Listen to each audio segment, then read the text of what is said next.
Hello viewers, today I'm going to discuss about the knife tool. Where is the knife tool? Here is eraser tool, scissor tool, and the knife tool is here. For this to understanding how the knife tool is working, is worked actually. So for this I am going to take a ellipse tool and give a red color to the fill, and with knife tool I'm going to cut it down.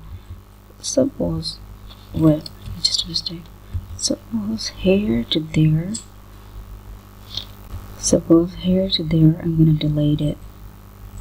It has already been cut out, okay?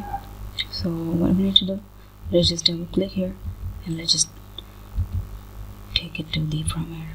It just been cutting with it. So this is how you can do it.